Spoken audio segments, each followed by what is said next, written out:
Welcome back to the channel. Today I'll be overviewing the round of 32 day one, and it was a very fun day of college basketball to watch.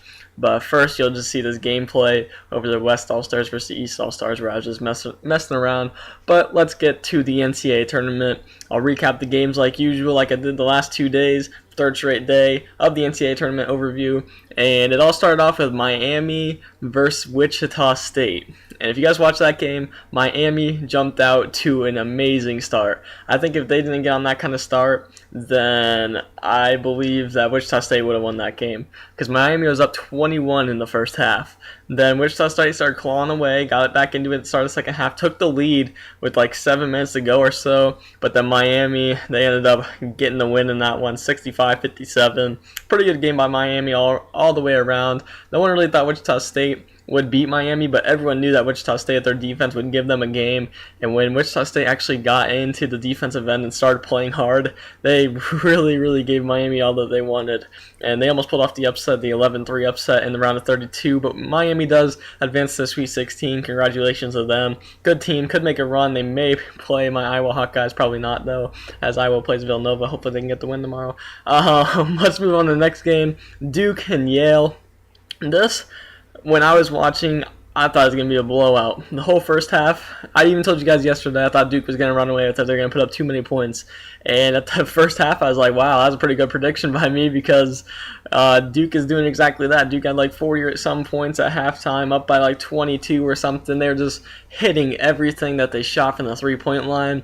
And then Yale dug in on defense. I think the fatigue might have got to them at the end. They just clawed back, got it within 7, got within 5, came very close late. It looked like the Duke freshmen who were playing really well in the tournament in the first half started playing like freshmen again in the second half. And if Duke wants to advance farther into this tournament, they can't have those kind of moments, because when you play a good team and you have that couple like 5-10 minutes of just or basketball time, not just real life time. 10 minutes is just half of the first half, and you're done for in the game against a hard team who's not going to blow a lead. But Yale was down big in the first half. Second half, they really came back and made it a close game, and actually made it a very enjoyable game to watch. And I thought Yale may come all the way back, but Duke was just too much. Brandon Ingram, Grayson Allen are two great players who can really lead Duke pretty far. But rotation of 7, I think fatigue may end up getting to them. But they do have a week off now. That's why I felt like this game might be the hardest one for them, with only like going about 7 deep. Now they have a week off till next weekend where they'll play in the Sweet 16. And they made it pretty far, or they're making it pretty far. Yale did a great job upsetting Baylor. They had a fantastic season. Congrats to Yale making it that far. Almost pulled off the upset in the round of 32, but couldn't quite do it. On to the next game, probably one of my favorite games of the day, Indiana, Kentucky. That was a back-and-forth game throughout the whole entire day. That's a close game. Indiana, Kentucky, if you guys remember the few years ago, who was it? Christian, well, I can't remember his name, for Indiana hit that game-winning 3 when Kentucky was ranked number 1, and Indiana was just starting to get back up towards the top of college basketball. And now here they are with a 73-67 win. Yogi Ferrell, he's one of my favorite point guards. I forgot to mention, Fred VanVleet's probably my favorite college basketball point guard. He's actually second behind Tyler Ulis. Tyler Ulis is a beast, and he had a fantastic game today, and I'll talk more about him later. You know, Yogi Ferrell and the Thomas Bryant show was fantastic today for Indiana, and they came away with that win. Indiana always has a chance in any game they play by the way they shoot three-pointers, but they did get a couple injuries today, so I guess I'll have to see how that factors as they move on in the NCAA tournament. They lost about 2 or 3 guys now, and they may get down in depth, which they really need if they want to continue in this tournament. But Kentucky had a fantastic season. I thought Kentucky may give UNC a run, but they couldn't quite get past Indiana, and Indiana could probably make a run as well. But whoever won this game, I thought could make a run, and that was a very good game. It's a shame that they had to play in the round of 32. It should have been seeded a lot better, but we can't talk about that now as it's way past time. And then Iowa State, Arkansas, Little Rock. I told you yesterday I thought Iowa State would just run away with it. The way Iowa State shoots the ball and really plays some pretty good half-court defense, I just knew that Iowa State was going to just blow out Little Rock. And credit to that Little Rock point guard. He really put on a show against Purdue, but Iowa State did a good job on him today. until he started hitting from three late. He really did not have a very good day. He's like 1 of 5 in the game until like the last 5 minutes. He started shooting some and hitting a few 3-pointers, but Iowa State definitely took care of them with their outside shooting. George Niang's also a beast. I'm an Iowa Hawkeye fan. That's coming from me. Iowa State, I love to see them win in the NCAA tournament because it represents Iowa well, who is now 4-0 in the NCAA tournament, by the way. Just a quick fact. But Iowa State definitely played a very good game today, and I could see them making a run against this next team. I'm talking about Virginia and Butler. Virginia almost got beat by Butler. Butler played great, and they can shoot the ball just as well, and they have a very solid team. Being a 9 seed, they could definitely give Virginia a game. I told one of my friends who really picked Virginia to go to the Final Four, and he thought that there was no way, he couldn't believe that anybody picked Virginia to not make it to the Final Four. Everyone picked Michigan State, and I told him, I was like, I think Butler might give them a run, and I think Butler might upset them, and it almost happened, but Virginia did just enough late. It wasn't their defense today, it was their offense that really carried them throughout the game. Butler shot very well and made the Virginia defense look pretty bad, but Virginia did get the win on based on their offense. And then the next game, Kansas beating UConn. Kansas was blowing UConn out for quite a while. UConn made it somewhat of a game. It wasn't, I don't know. It was alright. UConn sort of came back down to about 15, 12 points. And I don't know. I just didn't really enjoy watching that game. Kansas did get the win. I think Kansas could still go very far in the tournament. But the next game, this is probably the biggest surprise of the day. Gonzaga blew out Utah. I told you yesterday that Gonzaga is a great team, and Gonzaga, I thought they would beat Utah. I definitely did. I knew they'd beat Seton Hall, and I thought they could beat Utah, and they could definitely make a very deep run. They may even make it to the Final Four, by the way. Their pass set up. They blew out Utah 82-59. Just ridiculous. Excuse me.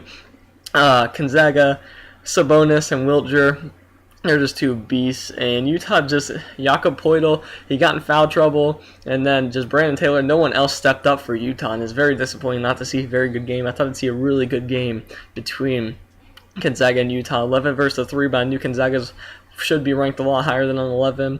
But they definitely deserve to be in the NCAA tournament. They showed that. The last game that's going on currently right now, there's like 2 minutes left. North Carolina's up 80-61. That was a pretty close game in the first half, but then Chris Dunn got in foul trouble, and so did Bentel. He ended up fouling out just recently. And North Carolina's kind of taking it to Providence now. North Carolina, great team. They may have some trouble with Indiana, though, because sometimes I do see UNC get a little lazy on defense, and they do let up a lot of points. But when they're committed to the defensive end, they are the toughest team to beat in the NCAA, no doubt about it. They are very good, and they could definitely make another run like they have in previous years. But it'll be the way that Marcus Page ends up playing, because Bryce Johnson is a beast. He plays fantastic. What's that? Kennedy Meeks? Yeah, him. He's another post player that's really good. But Marcus Page, if he can get his shooting going like he did pretty well tonight, then he could definitely lead that team very far. He's kind of had a little bit of a slump this season. I expect him to be a lot better than he was. Hit shots a lot more consistently than he had, but he did knock down shots today, and all that matters is March. If you can knock down shots, and that's what he did today. So those are recaps of all the games today. Pretty good games throughout the day. I would have liked a few more closer games. Kansas blew a team out. Gonzaga blew a team out. UNC blew a team out. Who else am I missing? UVA was a close game. Iowa State blew a team out.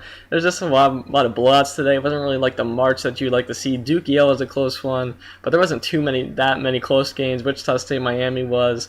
But I mean, I was kind of disappointed by the games. A lot of them were blowouts, but those teams definitely played well.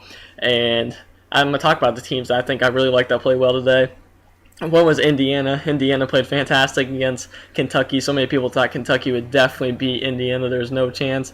But Indiana won the Big Ten. The Big Ten is probably, if not, it's up there in the hardest conferences to play in. Everyone says the Big 12. If you see in the NCAA tournament, the Big 12 does not play very well in the NCAA tournament. And I don't know if that's just like they end up being fatigued from beating each other up, or if it's the schedule throughout the Big 12 that makes them look tough, or I don't know what it is, but they play awful in the NCAA tournament. The ACC's up there in one of the hardest conferences. You see it by the record in the NCAA tournament so far, and the ACC has the best record. They're like 9-1, 10-1, or something like that right now. It's just ridiculous in the NCAA tournament for them. The Pac-12 has been really bad. Everyone thought that was going to be a conference that really is just one of the better conferences this year. But you see them in the NCAA tournament. Cal got upset. Utah got blown out today. Those are just the teams I have off the top of my head. I can't even remember who else in the NCAA tournament they had. They have Oregon. Oregon's probably their best team that's going to make a run. But they play tomorrow against St. Joe's, and St. Joe's is a very good team, so we'll have to see what happens there. Another team, Gonzaga, like I said, I'll talk about them in a minute. Iowa State could definitely beat Virginia. And I think Iowa State has a very solid chance of making it to the Final Four by the way they have their path set up. If they beat Virginia, I think they're a lock to make it to the Final Four. Virginia is a very good defensive team, but Iowa State, if they win that game, they get the winner of Middle Tennessee, Syracuse against Gonzaga. That'll be, God, I don't know. That'll be tough to see if Iowa State can get by Virginia, but I could definitely see them going very deep. They have Georges Niang and all those players are just so good on that team. But let's talk about the upset of the day, Gonzaga over Utah. Sabonis and Wiltjer and McClellan, they were all great today. Sabonis went down with an injury, but he did come back out, and that's probably really frightening for Gonzaga fans because he is the glue of that team. He plays fantastic in the post. He is a great player, and he could definitely lead them far. Like I said, they have a very good setup. They're going to be in the Sweet 16 against either Syracuse or Middle Tennessee State. That's probably the best matchup they would have wished to have. They would have probably played Michigan State, and that would have been a hard team to beat with Costello and Denzel Valentine. But Gonzaga has a deep run in them, and I think they could definitely do it. Now talking about my tournament players of the day, Angel Rodriguez for Miami. That guy, he is a short point guard. I didn't get to see him a lot this year, but he is fantastic. He plays with all heart. He started out that game with like 16 points. Even though he slowed down, only ended up with like 28 or something. 16 points right there in the start of the game was just unreal. He went off, and he played fantastic against Wichita State and Fred VanVleet, one of my favorite point guards. Grayson Allen played great today. I'm not really a Duke fan, but Grayson Allen scored like 28, 29 points, and you can't take that away from the young man. He's a beast. He takes it to the hole every time. He knocks down jump shots. He does it all for Duke, and he's a very good player, and I can't take that away from him. Tyler Ulis, he's small. Everyone knows this story. Everyone just doesn't think the young man can do it because he's so short, but he plays so well. He scored like 29 against Indiana, against Yogi Ferrell. He won that matchup, whether Indiana won or not. Tyler Ulis played fantastic. He just didn't get a whole lot of help, but I did end up losing. I feel bad for Tyler Ulis, but if he decides to stay and not pursue the NBA draft, I could definitely see him being the player of the year. He has all the motivation in the world to do it, and I think he can definitely be player of the year. I think some people just decided not to put him in the player of the year because he's so small, and no one would put a 5'9" point guard in as player of the year, but when they have Denzel Valentine or Buddy Hield as one of their options. But let's move on. Georges Niang was definitely played very well today. Like I said earlier, he does it all. He's a point forward. He can post you up. He can take you from the top of the key, isolation, dribble moves on you. He can shoot from the outside. He's an incredible player, and that's coming from an Iowa Hawkeye fan, and he's just fantastic. So now I'm going to get into my tomorrow predictions and excitement. I'm really excited for tomorrow. A lot of good games tomorrow that I think could be close, but there's a lot of high seeds playing a lot of top really good teams, and whether there's a lot of upsets or a lot of blowouts, that's to be seen. But I'm going to talk about my predictions. Iowa versus Villanova is the first game tomorrow, and as much as an Iowa Hawkeye fan as I am, and I want them to win, I think Villanova is going to really handle Iowa. Iowa hasn't been playing very well, but just maybe Iowa can get the win. Don't let me down, Iowa, please. On the next one, Stephen F. Austin, Notre Dame. I think Stephen F. Austin's going to win that game, honestly. 14 seed, blew out West Virginia. They played great against them. Notre Dame didn't play too well against Michigan, and I honestly think Stephen F. Austin's going to win that game. Next is Oklahoma VCU. I think Buddy Hield's too much to handle. VCU may give Oklahoma a very good game. We'll have to see if it works out for a jump shooting team like Oklahoma, but I think Oklahoma wins that game. Middle Tennessee against Syracuse. That may be a really hard game to watch because that's two really not so good teams. But I think Middle Tennessee will beat Syracuse. 25-9, a really good record.